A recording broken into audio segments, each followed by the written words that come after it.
Oke, jadi radikalisme adalah suatu hal yang sangat berbahaya buat bangsa kita. Sekarang kita bisa melihat bahwa masyarakat di Indonesia itu sangat sensitif, dan menurut saya dia mulai memuncak pada waktu pilkada di DKI Jakarta, dan sampai sekarang terbawa-bawa terus sampai di Pilpres, dan tentu ini satu bahaya yang sangat berbahaya.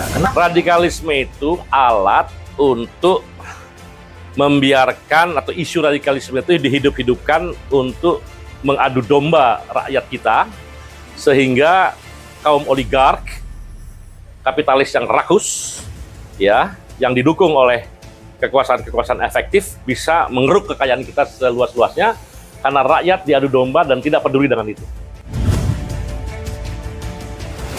Tentu saat ini kita hidup dalam era digital, di mana semua orang udah bisa melihat berita dari handphone ya. Anak usia 4-5 tahun lebih pintar dari kita untuk melihat YouTube dan mengetahui semua itu.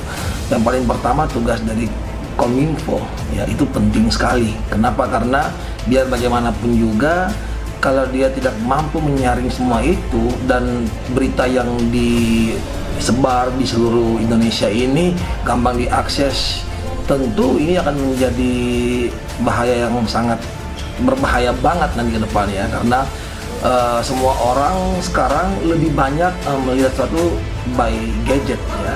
Jadi mau tidak mau, yang paling pertama adalah bagaimana tugas pemerintah dalam hal ini Kominfo untuk bisa lebih detail membatasi ya, melihat atau menyaring berita-berita yang sifatnya itu provokatif, yang radikal. Sebagian besar ya, mostly terjadi di Indonesia, hal-hal yang radikal itu berawal dari media sosial dan dari telekomunikasi, bukan dari yang verbal. Baik, untuk anak muda, saya percaya bahwa kalian mempunyai era yang berbeda dengan kita. Tidak apa-apa, itu sebuah privilege, sebuah keuntungan kalian untuk bisa mendapatkan hal seperti ini, yang dimana mungkin zaman kita muda tidak seperti itu. Tapi tentu sebuah kebebasan pasti akan mendatangkan berbagai macam dampak, termasuk dampak negatif ya.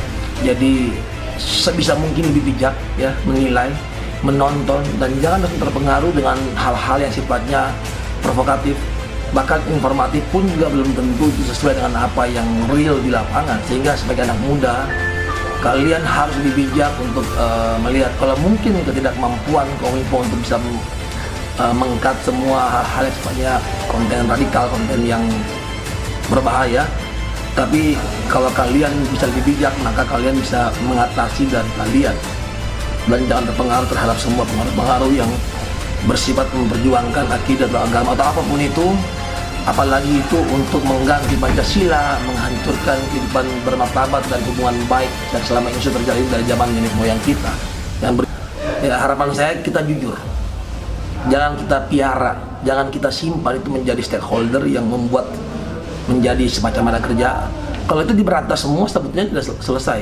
Atau mungkin bukan diberantas, lebih tepatnya itu diberikan pemahaman dan itu. Kalau dibiarkan, yang saya takutkan ada oknum-oknum yang memang sengaja dibiarkan, karena ini menjadi stakeholder untuk bisa menjadi ada kesibukan dan kerjaan. Ini kita harus jujur, kita harus jujur. Dan sekarang adalah buktinya. Kalian setahun 2 tahun disibukkan, 3 tahun oleh radikalisme dan adu domba. Sekarang semua kekayaan alam kita, semua undang-undang yang kayak Omnibus Law dan sebagainya hadir di saat kalian diadu domba. Karena itu saran saya, cebong, kampret, kadrun, bersatulah, insaflah. Kita telah ditipu oleh kaum oligark yang dengan berbagai cara menghipnotis kita, dan kemudian mereka mengeruk kekayaan kita, baik itu lewat APBN, APBD maupun sumber daya alam kita. Kita bersatu, kita lawan itu, karena kita ingin negeri Pancasila ini hadir sejati-jatinya. Itu pernyataan saya.